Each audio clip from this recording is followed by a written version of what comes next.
Bonjour à tous, nous sommes le mardi 13 juillet, il est 9h37 et nous avons des indices qui sont proches de l'équilibre, en léger repli, mais vraiment léger. 0,11 de baisse sur le CAC à 6550 points.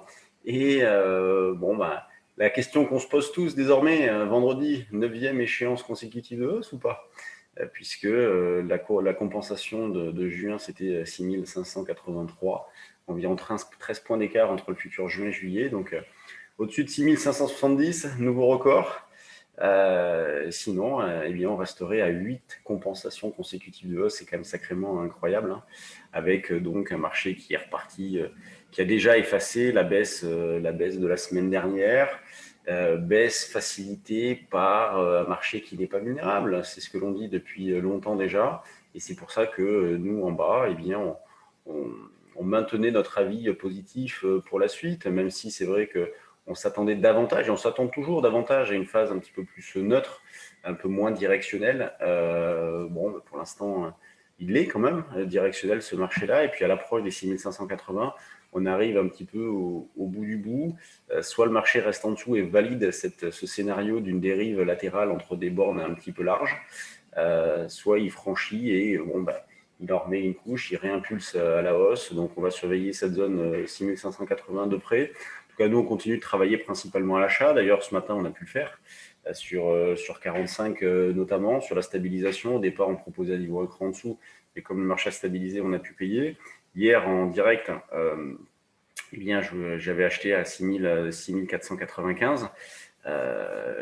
Qu'on a pu revendre, moi, en ce qui me concerne, j'ai revendu vers 2025, 6500, 2025. Donc, ça fait un écart correct. Et après, plus grand chose à faire dans la mesure où la hausse a été très régulière, très algorithmée, sans véritable repli. Donc, hier, une opportunité. Aujourd'hui, pour l'instant, une aussi, qu'on attend toujours de déboucler. L'idée, c'est de viser la zone des 65, 70 au moins. Et puis sur un repli un peu plus important, après on aurait une zone support autour des 6515-20, mais bon, pour l'instant on n'en est pas là.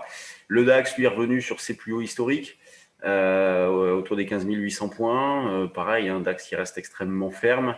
On essaye là aussi d'acheter. Alors autant sur le CAC, on est passé par une phase un petit peu neutre, sur le DAX pas du tout, dans la mesure où, et puis on va prendre un petit peu de recul, on a validé une zone support, on s'est maintenu au-dessus d'une zone support importante. Il aurait fallu au moins casser les 15 250 pour envisager une neutralisation. On s'est maintenu au-dessus puisqu'on a fait 280, 90. Et puis tout de suite, le DAX qui revient sur les 15 800. Nous, sur le trade du jour DAX, on avait proposé des achats de call sur ce repli-là. Alors, on ne l'avait pas fait en bas, mais on l'avait proposé des calls sur août notamment. Bon, c'est une belle opération, hein. On l'avait fait sur le CAC aussi, les fameux calls 6700 points, enfin 6700 proposés même sur BFM. Moi, je l'avais fait à 20. Ils valent plus du double. Donc là, il faut guetter ce genre de mouvement un peu important, parfois impressionnant, pour justement acheter des options, acheter des calls, considérant que sur le fond, ces marchés-là ne sont pas vulnérables. Il en faut peu pour qu'ils montent et beaucoup pour qu'ils baissent. Et donc le DAX à l'achat, eh bien, on a une zone support, alors éventuellement très agressive, 733, sinon après plutôt autour de 680, 700.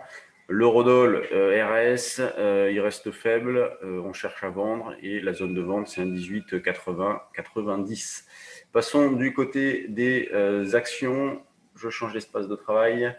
On va voir ce qui se passe du côté des actions, alors avec toujours énormément de régularité sur les valeurs du CAC. Plus forte hausse, Arcelor plus 1, plus forte baisse, Alstom 2,5. Bon, hier, c'est sûr que c'est Atos qui a dévissé. Donc Atos qui a perdu 17, je crois, en clôture. On a fini à combien précisément? Ouais, quasiment 18.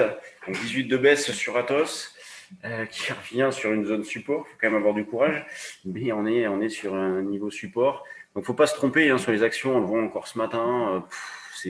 C'est difficile de trouver des opportunités fortes sur les marchés actuellement. D'ailleurs, Atos, c'est le plus gros volume du jour. Vous voyez, devant LVMH. Donc, très gros volume sur Atos encore aujourd'hui. Le CAC, vous l'avez ici, au niveau du volume, c'est pas terrible. On est à 200 millions à 9h40. C'est quand même pas beaucoup. On est sur des volumes en ce moment autour de 2,5 milliards, 3 milliards, entre 2,5 milliards et 3,5 milliards. Il va augmenter vendredi avec l'échéance, même si c'est une petite, c'est pas une trimestrielle, c'est une mensuelle. Mais bon, le volume va augmenter tout de même. Les bancaires sont plutôt pas mal orientés, donc tout est en place. baisse. Les grosses pondérations, ça va. Sanofi un petit peu à la traîne. Dans les screeners, qu'est-ce qui bouge ce matin? On a Nokia qui déclenche une impulsion haussière. Terraclion qui est nerveuse. Enertime, McPhee. Alors McPhee, c'est quand même spécial. Vous voyez, ça fait partie des dossiers. On se dit, allez, autour des 20, il y a un niveau de support, c'est pas mal. Et puis, elle piétine, elle fait rien, jusqu'à baisser davantage, baisser d'un petit cran. Bon, c'est quand même pas évident de trouver des idées sur les valeurs. Après, vous avez des dossiers comme Eramet, qui restent très bien orientés.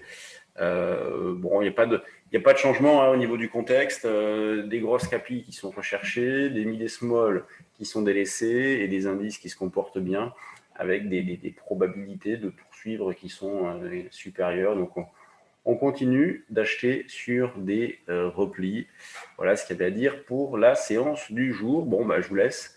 On se retrouve demain. N'oubliez pas, vendredi, on fera notre live avec un invité surprise.